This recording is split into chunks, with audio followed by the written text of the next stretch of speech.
Hello everyone! Today we are going to learn about metals and nonmetals. More specifically, we will be studying their physical and chemical properties. We are surrounded by different kinds of materials. Some of these are shiny solids, while others are gases like oxygen and nitrogen. These materials can be distinguished by their physical and chemical properties. Based on these properties, some of the materials are classified as metals, while others are grouped together as nonmetals.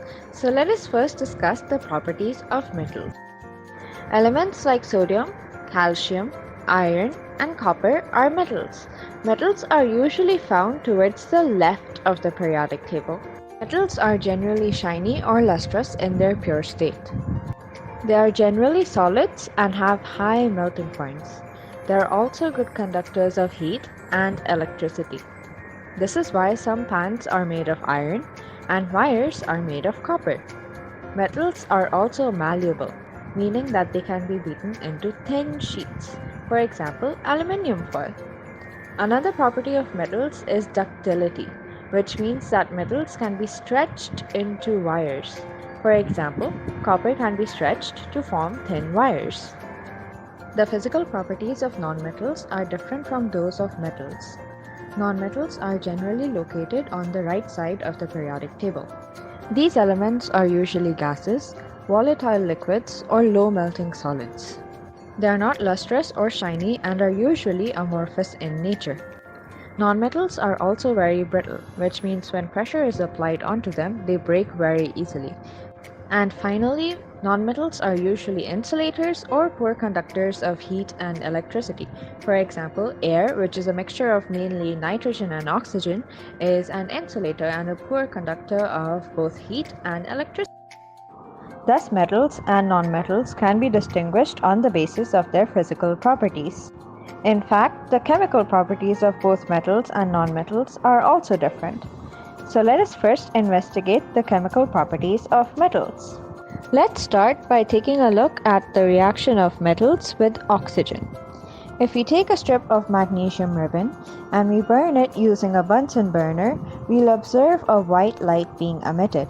After some time, the reaction is complete and we see a white substance is formed. This white substance is magnesium oxide.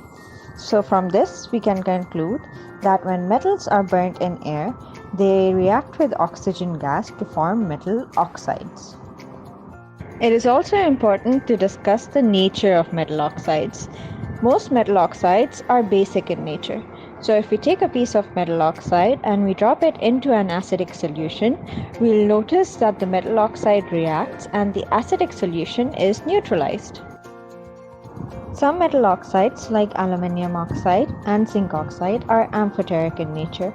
Amphoteric oxides can neutralize and react with both acids and bases. Another chemical property of metals is their reaction with water. When metals react with water, metal oxide and hydrogen gas are produced. Reactive metals like sodium, potassium, and calcium react with cold water, and this reaction is exothermic.